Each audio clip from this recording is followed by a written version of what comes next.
Hello everyone, welcome to the commerce achiever platform. आज के इस सेशन में आपका बहुत बहुत स्वागत है। इकोनॉमिक्स का हमारा जो ये सेशन चल रहा है, आई बिलीव आपको इससे मैक्सिमम बेनिफिट मिल रहा हो। इकोनॉमिक्स, केवल इकोनॉमिक्स किसी पर्टिकुलर एग्जाम में नहीं, ये आपकी डेली लाइफ और मनी मैनेजमेंट यानी पैसों को अच्छे से अंडरस्टैंड करने में काफ़ी ज़्यादा मदद करता है। तो अभी जो हमारा सेशन चल रहा है इकोनॉमिक्स के, हम कवर अप कर रहे हैं previous year paper UPSC civil service exams के क्वेश्चन पेपर्स को। हर एक सेशन के थ्रू हम एक नया क्वेश्चन उठाते हैं, उस पर्टिकुलर टॉपिक को डिटेल में डिस्कस करते हैं ताकि आप उस पर्टिकुलर टॉपिक के बारे में अच्छे से अंडरस्टैंड कर सकें, एमसीक्यूज को कैसे सॉल्व करना है उसे अंडरस्टैंड कर सकें, ट्रिक्स को अंडरस्टैंड कर सके, मल्टीपल स्ट्रैटेजीज को अंडरस्टैंड कर सके और टॉपिक का मल्टीपल रिवीजन भी कर सके। तो हम अपने इस पर्टिकुलर सेशन में कुछ स्ट्रैटेजी लेकर के चल रहे हैं, कुछ टेक्निक्स लेके चल रहे हैं। वो कैसे आपके लिए हेल्पफुल होगी? सबसे पहले एक तो आपके पास्ट ईयर के क्वेश्चन कवर अप होंगे विद आंसर। दूसरा, पास्ट ईयर के जो टॉपिक होते हैं क्वेश्चंस के, वो काफ़ी ज़्यादा इंपॉर्टेंट होते हैं क्योंकि कई बार मल्टीपल टाइम वो रिपीटेड होते हैं। तो वो टॉपिक्स आपके इंपॉर्टेंट टॉपिक्स भी कवर अप हो जाएंगे। कई बार सेम टॉपिक पे मल्टीपल क्वेश्चंस रेज होते हैं, तो उससे आपको उस पर्टिकुलर टॉपिक का मल्टीपल रिवीजन भी होता चला जाएगा। हम इस सेशन के थ्रू आपको मेमोराइज कराने की और फैक्ट्स को याद कराने की भी कोशिश करेंगे। डिफरेंट टिप्स एंड ट्रिक्स आपके साथ शेयर करेंगे ताकि आप अपना जो है इस जर्नी का मैक्सिमम बेनिफिट उठा सकें। इकोनॉमिक्स के टॉपिक्स को सेपरेटली भी कवर अप किया जा रहा है, उसे आप जो है इकोनॉमिक्स के प्लेलिस्ट पे रेफर कर सकते हैं और उसका मैक्सिमम बेनिफिट उठा सकते हैं। इस पर्टिकुलर सेशन का पीडीएफ आपको हमारे टेलीग्राम चैनल पे मिल जाएगा। आप वहाँ से पीडीएफ का भी जो है डाउनलोड करके उसमें अपने एक्स्ट्रा वैल्यू एडेड नोट्स को ऐड कर सकते हैं।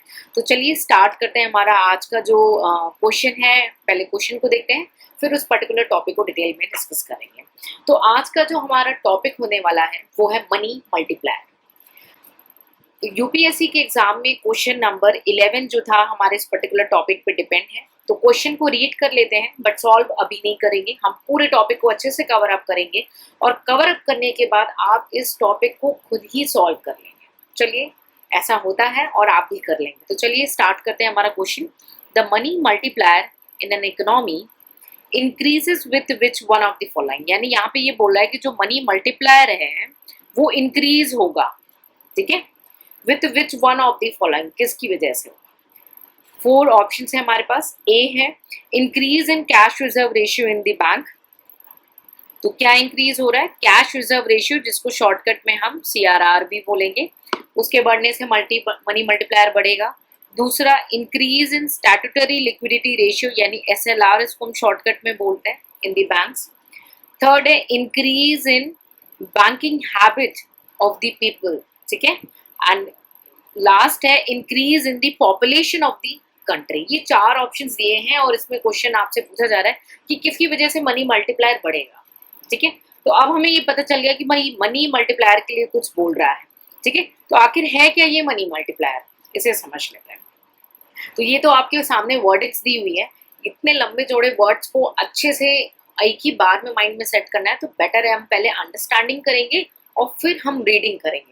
आप देखिएगा, अंडरस्टैंडिंग के बाद जब आप रीडिंग करते हैं तो 98 to 99% रिटेंशन काफी स्ट्रांग हो जाता है, ठीक है। तो चलिए हम पहले अंडरस्टैंडिंग करते हैं कि है क्या ये मनी मल्टीप्लायर, ठीक है। ये एक्स्ट्रा स्पेस आपको शेयर की गई है ताकि आप इसमें अपने वैल्यू एडेड नोट्स भी टाइम टू टाइम शेयर करें जब आप पीडीएफ अपना जो है इसे डाउनलोड करेंगे, ठीक है। तो मनी मल्टीप्लायर, ये एक वर्ड यूज हो रहा है, ठीक है। मनी मल्टीप्लायर, ठीक है, इसको हम समझेंगे, ठीक है। पहले हम बैंकिंग लैंग्वेज में इसे अंडरस्टैंड करेंगे, फिर मैं आपको एक ले लैंग्वेज की ट्रिक शेयर कर दूंगी, ठीक है। तो मनी मल्टीप्लायर क्या होता है? अब एक व्यक्ति है, ठीक है, ए नाम दे देते हैं, काफी इजी रहेगा आपके माइंड में। इसको अपने फादर से 10,000 रुपीज मिले, ठीक है। इसने डिसाइड किया कि भाई ये 10,000 रुपीज मैं कैश में रखूं या इसको सारे को उड़ा दूं। उसमें से क्या करता हूं, मैं ये पैसे बैंक में डाल देता हूं। अभी अपने बैंक में डाल देंगे तो इन्होंने मे बी करंट अकाउंट, अगर कोई बिजनेस स्टार्ट करने के मूड में है तो करंट अकाउंट खोल के रखा होगा या सेविंग अकाउंट में वो पैसे डाल दिए होंगे, ठीक है। अब बैंक के पास ये 10,000 रुपीज आ गया, ठीक। तो क्या बैंक इसको रखी रहेगी और ऐसे करके वेट करेगी, देखेगी यार जब मिस्टर ए मांगने आएंगे तो हम मुझे देना पड़ेगा, तो वेट कर लेते हैं।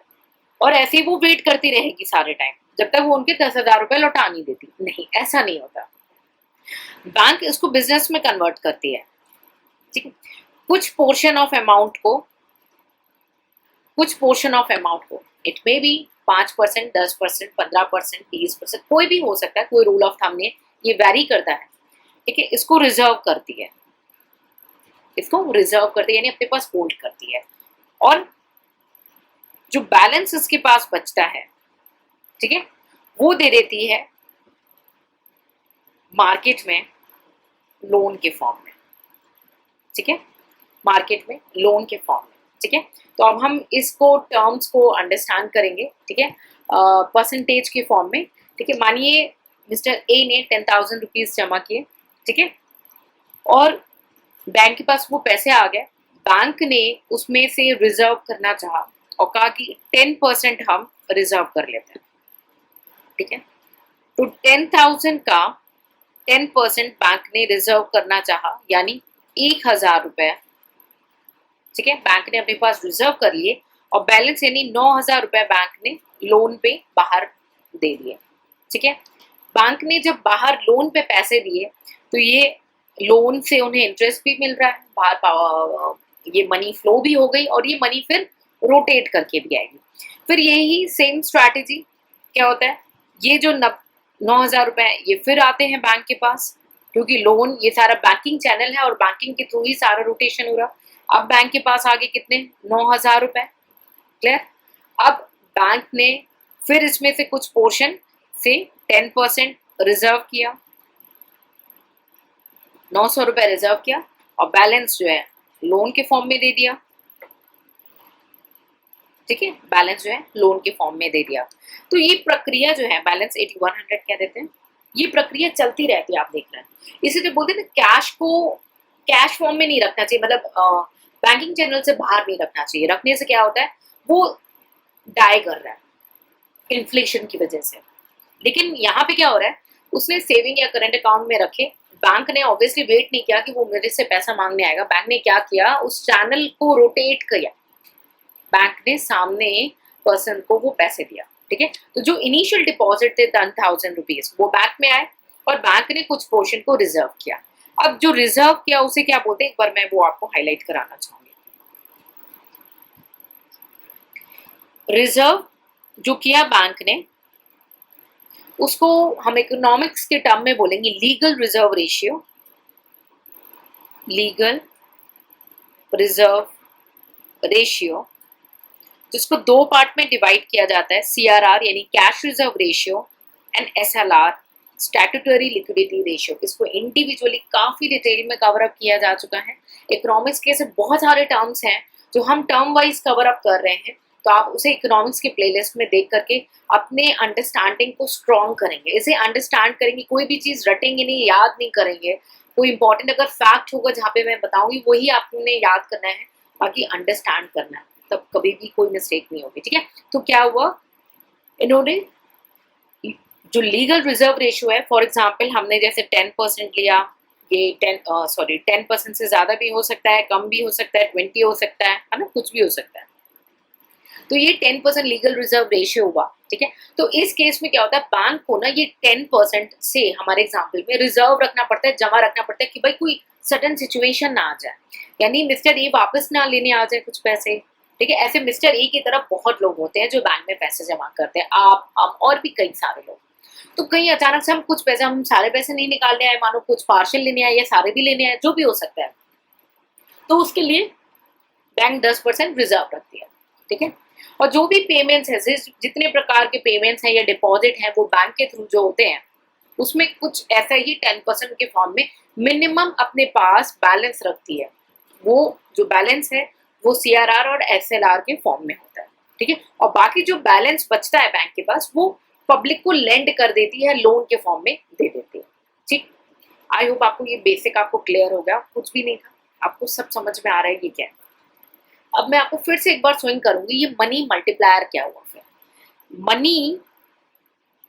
मल्टीप्लायर यानी ये मल्टीप्लाई कितनी तेजी से होगा जब बैंक में पैसे गए। मैं बहुत ले लैंग्वेज में बोल रही हूँ, हम लीगल टर्म्स को आगे रीच करेंगे।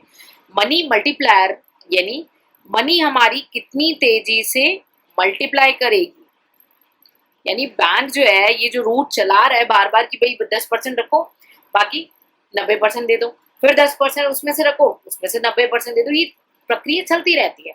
ठीक है, तो अगर हम ये मानो 10% है, हम 20% कर लेते हैं सपोज। हाँ, 10% से जो है हमारा CRR है, 10% SLR है और नेट में हमारा 20% है अगर, तो मनी मल्टीप्लायर क्या होगा?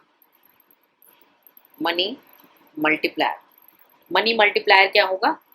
1/, आपका लीगल रिजर्व रेशियो, ठीक, और 1/, आपका से 20% हो गया, ठीक है, 1.20 इंटू 100, ठीक है, ये कितना हो जाएगा?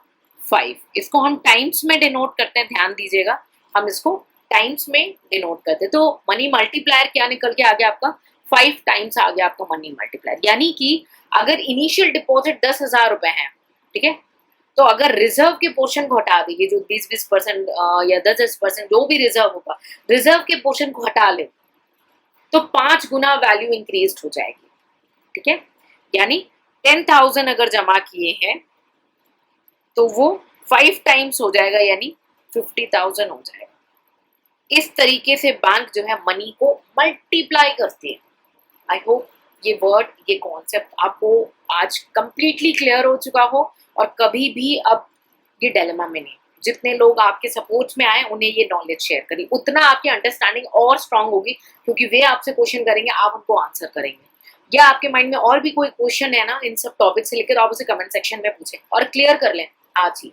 तो ये ऐसे मनी मल्टीप्लाई हो रहा है। क्या हो रहा है? मल्टीप्लाई हो रहा है, क्योंकि इनिशियल डिपॉजिट कितने हुए? 10,000 रुपए हुए, ये बैंक में पैसे आ गए, बैंक ने 20% डिपॉजिट्स का रिजर्व कर लिया।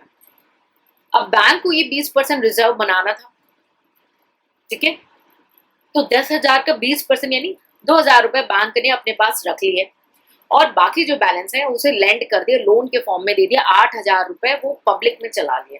ठीक, अब सारी जो पेमेंट्स हैं, ठीक है, वो बैंक के थ्रू हो रही है मानी, ठीक है, और जो अमाउंट है, अब जो 8,000 है वो फिर से तो बैंक में आ गया। तो एक आपका यहाँ पे एजम्पशन हो गया कि जो सारी पेमेंट है वो बैंक के थ्रू आ रही है।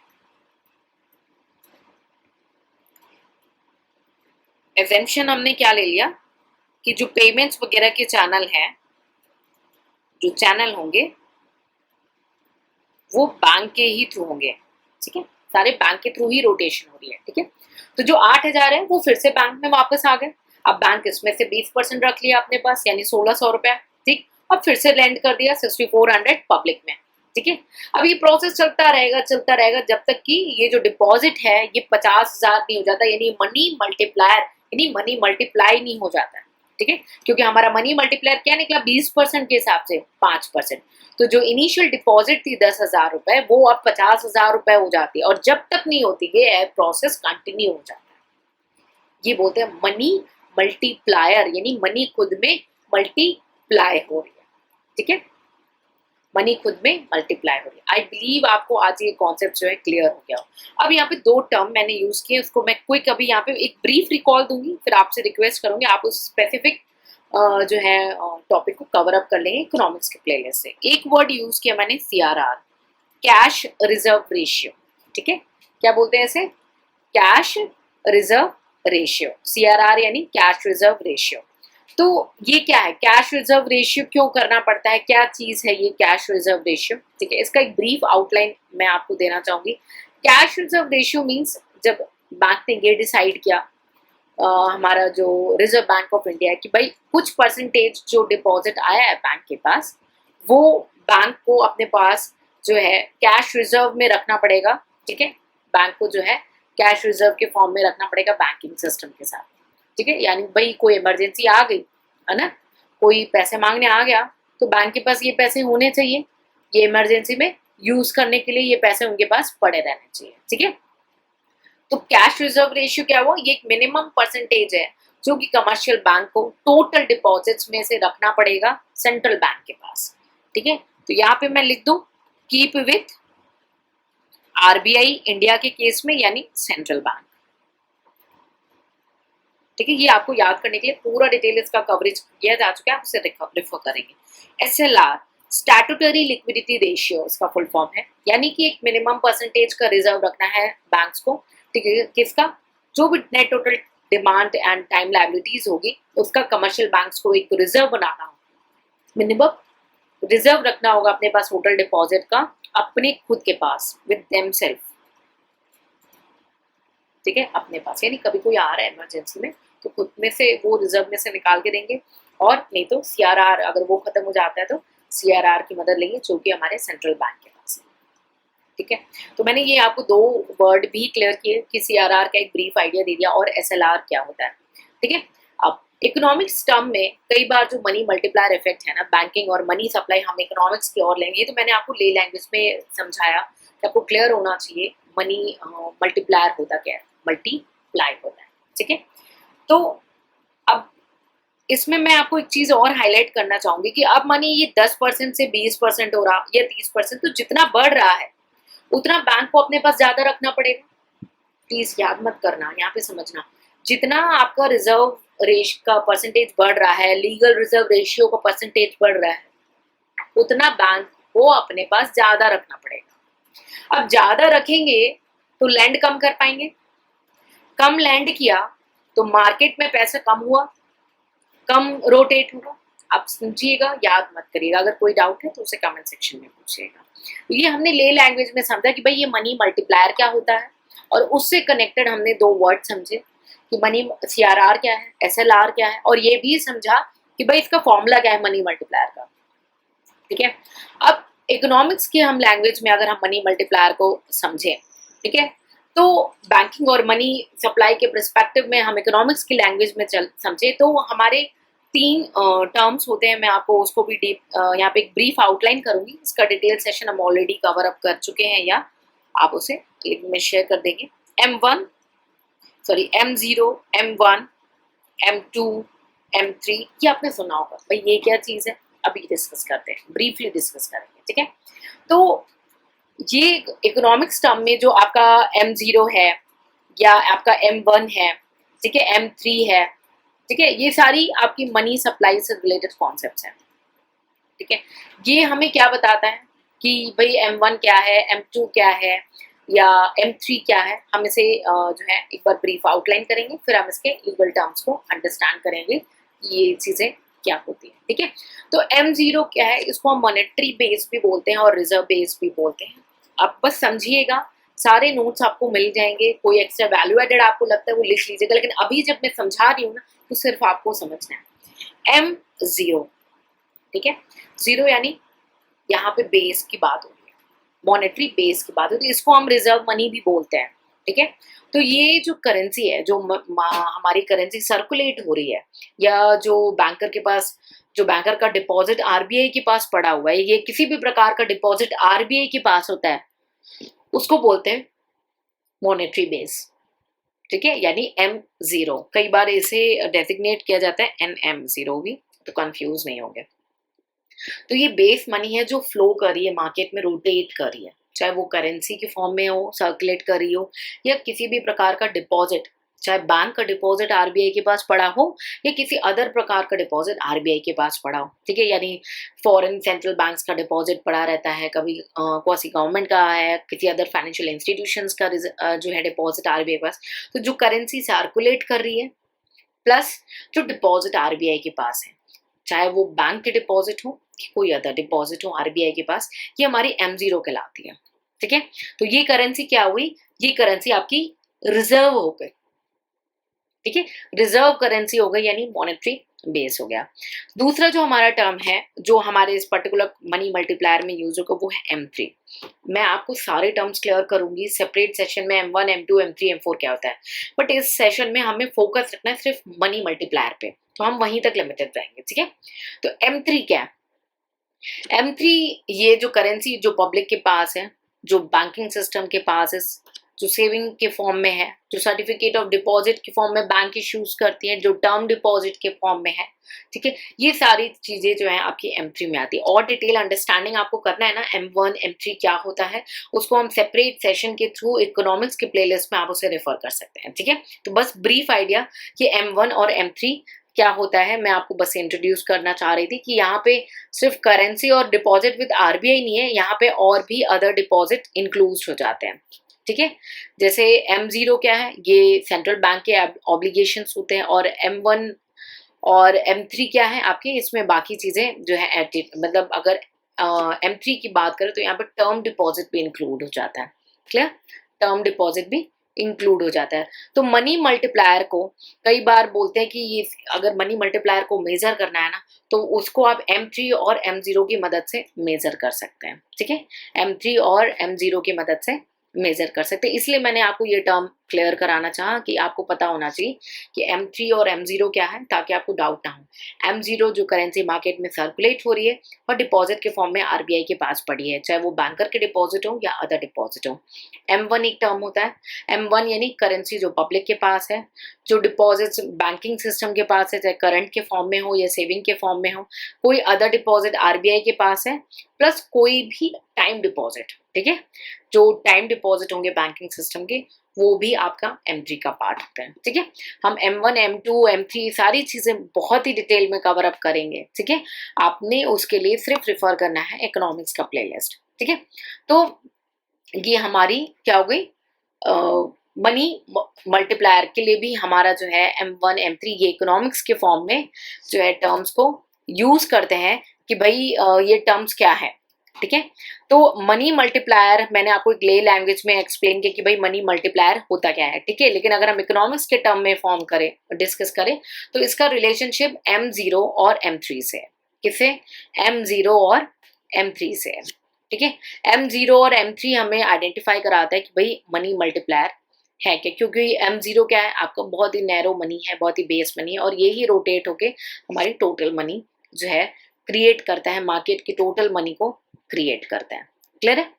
तो आई बिलीव आपको ये बेसिक कि मनी मल्टीप्लायर होता क्या है और बेसिक आइडिया CRR क्या है, SLR क्या है, ये भी आपको क्लियर हो चुका होगा। तो चलिए क्विक हम एक रीडिंग कर लेते हैं और उसके बाद हम स्विच करेंगे हमारे क्वेश्चन की ओर।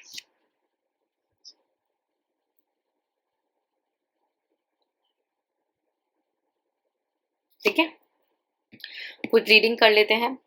The money multiplier is a concept which measures the amount of money created by bank, the amount of money created by banks with the help of deposit, with the help of deposits after excluding amount set for reserves from the deposit, ठीक है। तो after किसे exclude करना, जो reserve किया, यानी जो अगर मानिए हम 10% ले रहे हैं या 20% ले रहे हैं, तो 10% और 20% को हटाने के बाद जो 80 और 90% बचता है, उससे कितनी तेजी से मनी क्रिएट कर रही है बैंक, उसे बोलते हैं मनी मल्टीप्लायर। अब आपको जब मैंने इतना बेसिक लैंग्वेज समझा दी, अब आपको थ्योरी काफी इजी लगेगी, ठीक है। The money multiplier has a inverse relationship with the legal reserve ratio, यानी इनवर्स रिलेशनशिप किससे है, कौन सा रिलेशनशिप है, इनवर्स है, किससे, लीगल रिजर्व रेशियो से इनवर्स रिलेशनशिप है, ठीक है। Legal reserve ratio refers to the number of deposit that the bank are required to keep with them as a reserve all the time to meet the uncertainties and also to maintain the trust of the public. Money multiplier is the number by which total deposit can increase due to the given change in deposit. Due to the given change in deposit, जो given change यानी 10,000 से multiply होते होते 50,000 हो गए. It is inversely related to the legal reserve ratio. There are two types of reserve that the banks are required to maintain. And that is CRR, that is a cash reserve ratio. Cash reserve ratio. ठीक है, the reserve which the banks has to maintain with the central bank. किसके पास maintain रखना पड़ता है, with the central bank. Next is SLR, statutory liquidity ratio.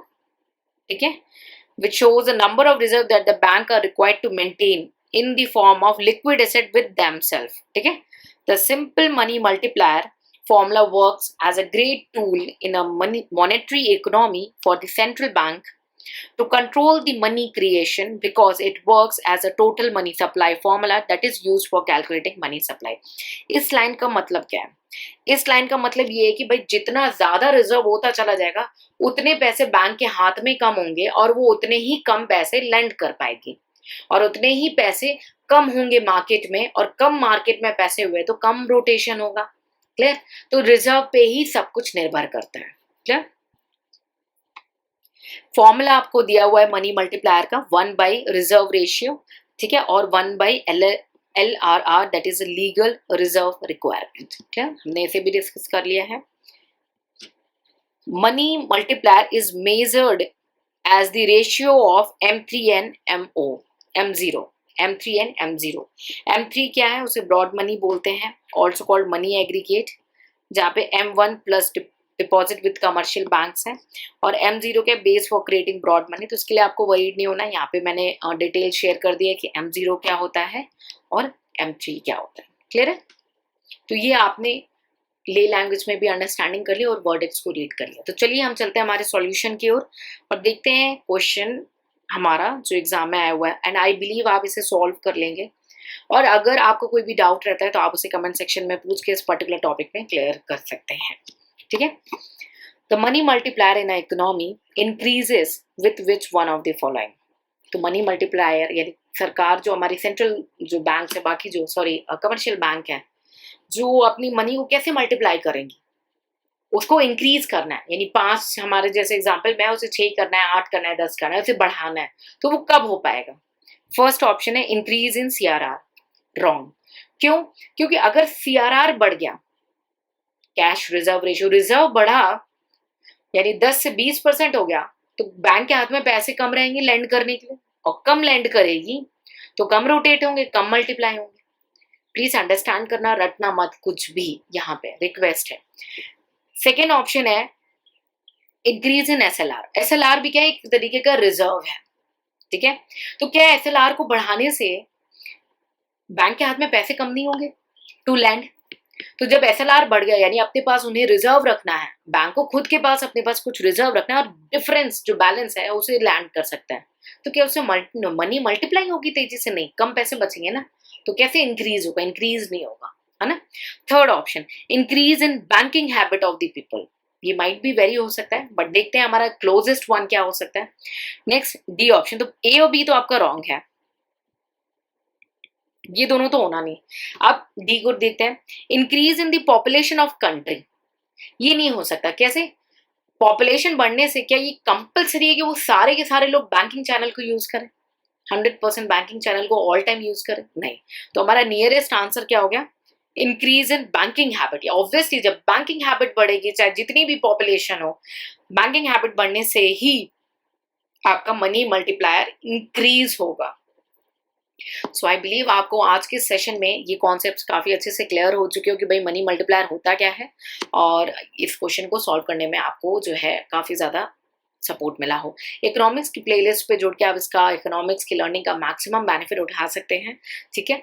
और अगर आपका कोई डाउट, कोई क्वेरी अगर हमारे कॉन्सेप्ट्स को अंडरस्टैंड करने के बाद भी एग्जिस्ट हो रहा है, प्रोवाइडेड आपने सारी चीजें अच्छे से अंडरस्टैंड की हो, और अगर फिर भी एग्जिस्ट है तो आप उसे डेफिनेटली कमेंट सेक्शन में पूछ के क्लियर कर सकते हैं। ठीक है? तो चलिए इस अब सेशन को हम इंग्लिश में क्विकली कंक्लूड कर लेते हैं, ताकि हमारे जो लिसनर इंग्लिश मोड के लैंग्वेज को अंडरस्टैंड कर पाते हैं, हम उन्हें भी सपोर्ट कर सकें। Clear?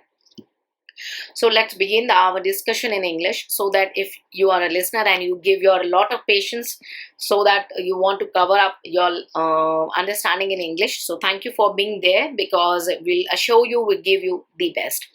So with our today's question is related to the money multiplier. If you can see the question number 11 of UPSC Civil Services 2021. So the question is, the money multiplier in an economy increases with which one of the following? Means in here we have to increase the money multiplier, and how it can be increased. We have 4 options, we have to choose the correct one.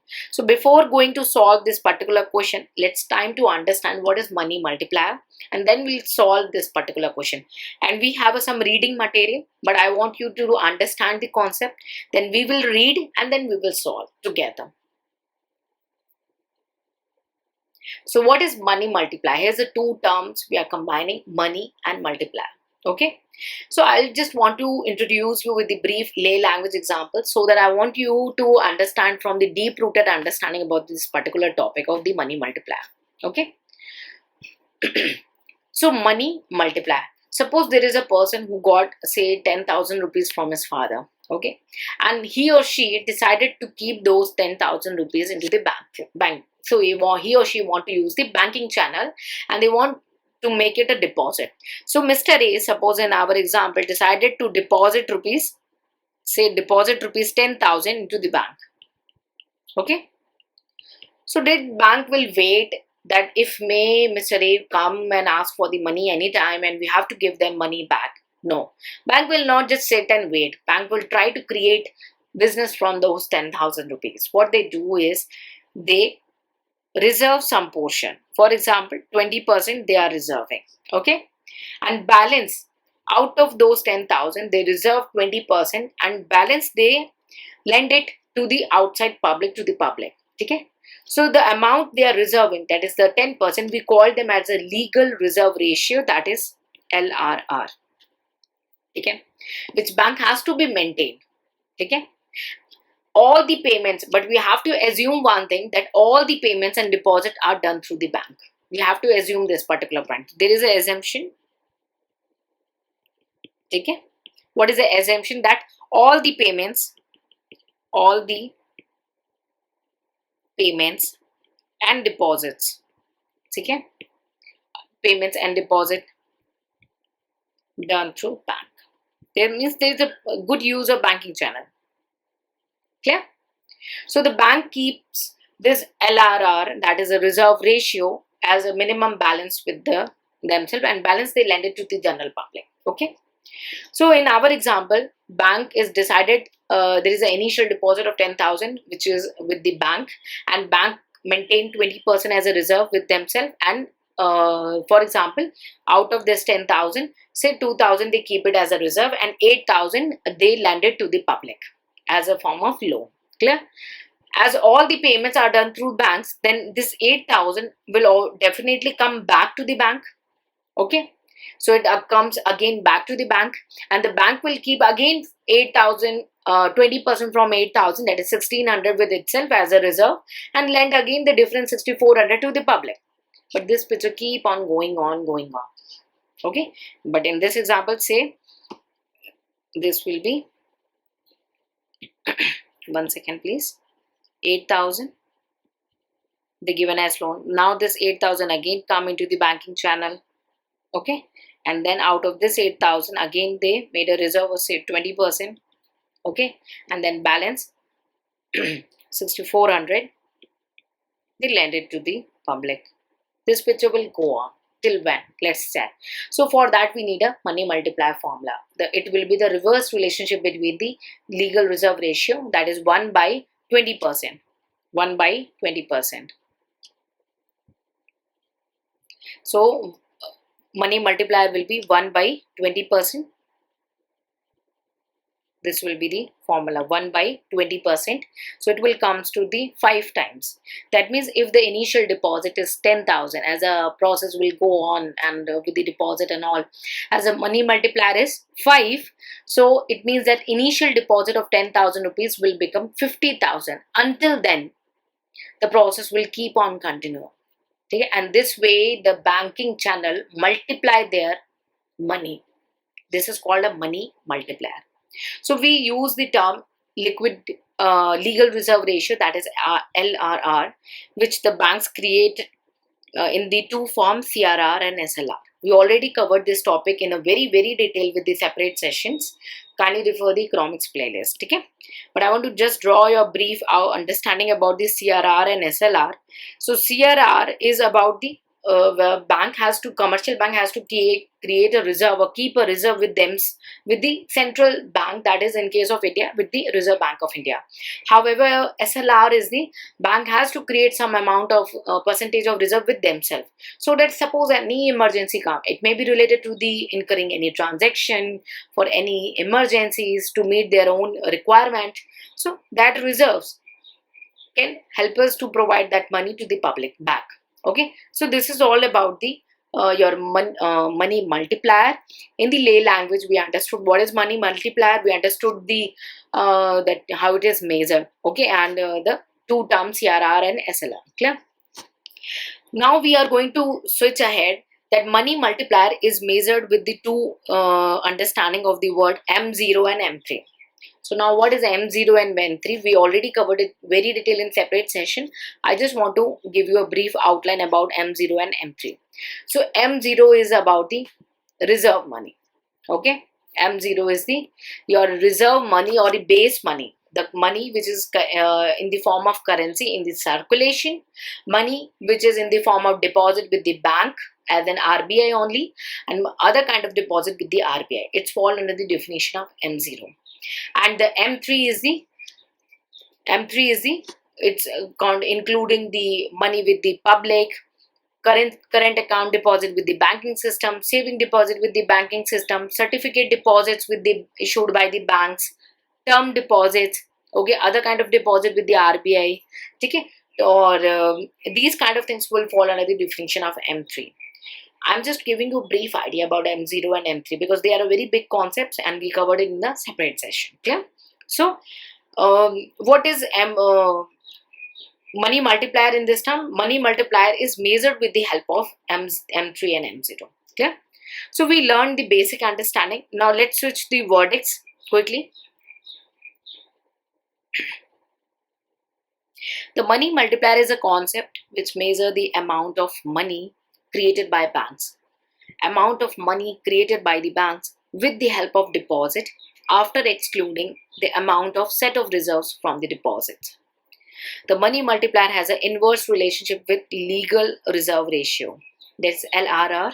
LRR refers to the number of deposits that the bank are required to keep with them as a reserve all the time to meet the uncertainties and also to maintain the trust of public.